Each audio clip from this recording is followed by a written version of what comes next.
So, why me? Why have I got sensorimotor OCD? I guess it's probably a very complicated question, and why somebody has OCD is probably different for everybody. But I've been amazed at how many people have got in touch with me, left comments on the videos. There's 27,000 comments on one of my videos, which just astounds me. So sorry I haven't posted a video for some time. I'll post another one to give you a bit more information about that. But I wanted to just share with you some of the things I've learned from talking to other people about the things they're going through. So for me, it's breathing. For someone else, it could be their heartbeat. It could be swallowing. It could be the process of eating, sort of the sensation of taste and what they do with their tongue. It could be anything that is actually just an involuntary process which your body does naturally, but you've become fixated on. For me, certainly, and definitely some of the people I've spoken to, anxiety is a big driver for OCD. So the more anxious you are, then the worse your OCD is. That's definitely the case for me.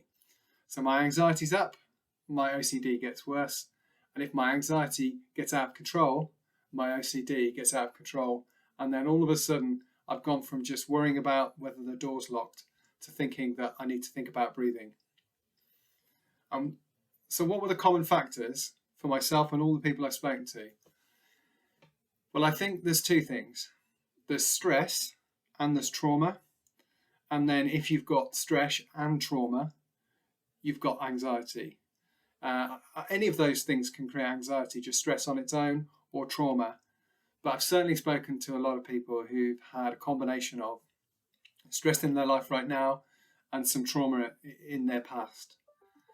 And by dealing with those things, then you can improve. So in terms of my sensorimotor OCD, until very, very recently, it was kind of in the back picture, really. Still there, I know that it could come back. And the reason for that is that I've managed to really reduce my stress levels.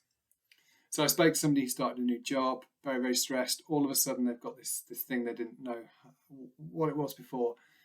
I talked to them about their job. I said, you need to speak to your boss. To be honest, doesn't sound like a healthy job. Doesn't actually sound like it suits you. I spoke to somebody else, childhood trauma. I mean, I hope they've gone on and they've, managed to address that somehow.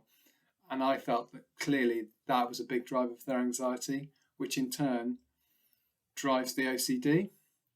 So for me, there's like an equation.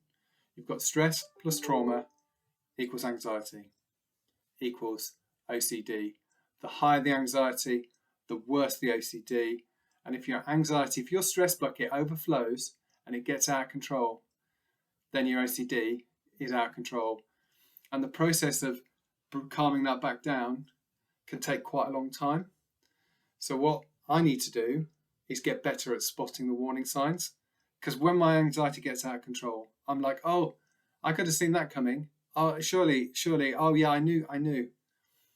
But I took my eye off the ball. I think that's the important thing. Got to look after yourself.